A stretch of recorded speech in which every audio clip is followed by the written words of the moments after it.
ഉൽപ്പത്തി അധ്യായം 5. ആദം മുതൽ നോഹ വരെ. ആദത്തിൻ്റെ വംശാവലി ഗ്രന്ഥമാണിത്. ദൈവം മനുഷ്യനെ തൻ്റെ സാദൃശ്യത്തിൽ സൃഷ്ടിച്ചു. സ്ത്രീയും പുരുഷനുമായി അവരെ സൃഷ്ടിച്ചു. അവിടുന്ന് അവരെ അനുഗ്രഹിക്കുകയും മനുഷ്യൻ എന്ന് വിളിക്കുകയും ചെയ്തു. ആദത്തിന് 130 വയസ്സായപ്പോൾ അവൻ്റെ സാദൃശ്യത്തിലും ഛായയിലും ഒരു പുത്രൻ ജനിച്ചു. ആദം അവന് സേത്ത് എന്ന് പേരിട്ടു.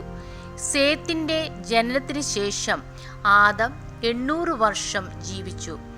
അവന് വേറെയും പുത്രന്മാരും പുത്രിമാരും ഉണ്ടായി.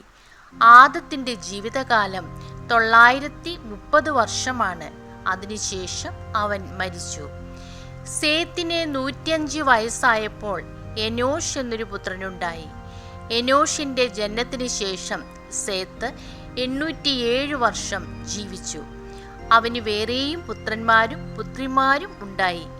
സേത്തിൻ്റെ ജീവിതകാലം 912 വർഷമാണ്. അവനും മരിച്ചു. എനോഷിന് 90 വയസ്സായപ്പോൾ കെയ്നാൻ എന്ന പുത്രനുണ്ടായി. കെയ്നാന്റെ ജനനത്തിന് ശേഷം എനോഷ് 815 വർഷം ജീവിച്ചു. അവന് വേറെയും പുത്രന്മാരും പുത്രിമാരും ഉണ്ടായി. ഏനോഷിന്റെ ജീവിതകാലം 905 വർഷമാണ്. അവനും മരിച്ചു. കെയ്നാന് 70 വയസ്സായപ്പോൾ മഹലേൽ എന്നൊരു മകനുണ്ടായി.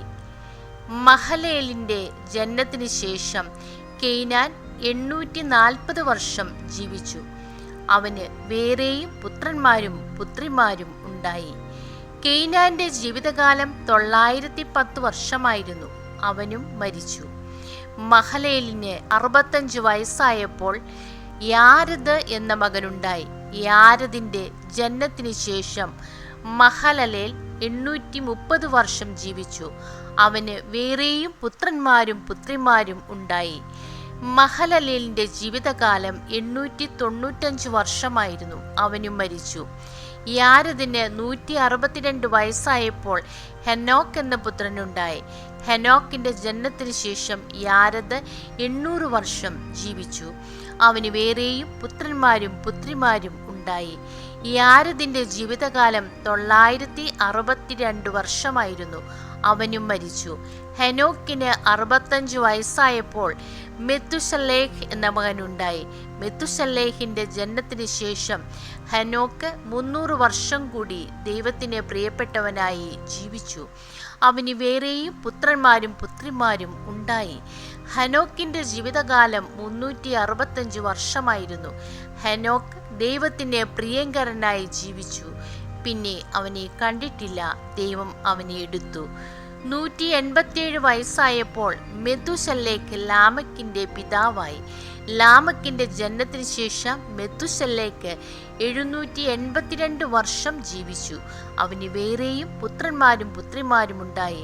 മെതുശല്ലേക്കിന്റെ ജീവിതകാലം 969 വർഷമായിരുന്നു. അവനും മരിച്ചു. ലാമക്കിന് 182 വയസ്സായപ്പോൾ ഒരു പുത്രനുണ്ടായി. കർത്താവ് ശപിച്ച ഈ ഭൂമിയിലെ ക്ലേശകരമായ അധ്വാനത്തിൽ അവൻ നമുക്ക് ആശ്വാസം നേടിത്തരും എന്ന് പറഞ്ഞ് അവനെ നോഹ എന്ന് വിളിച്ചു. നോഹയുടെ ജനനത്തിന് ശേഷം ലാമക്ക് 595 വർഷം ജീവിച്ചു. അവന് വേറെയും പുത്രന്മാരും പുത്രിമാരും ഉണ്ടായി. ലാമക്കിന്റെ ജീവിതകാലം 777 വർഷമായിരുന്നു. അവനും മരിച്ചു. നോഹയ്ക്ക് 500 വയസ്സായതിനു ശേഷം ഷേം, ഹാം, യാഫത്ത് എന്നീ പുത്രന്മാരുണ്ടായി. ദൈവമേ, സ്തുതി അങ്ങേക്ക് യോഗ്യമാകുന്നു.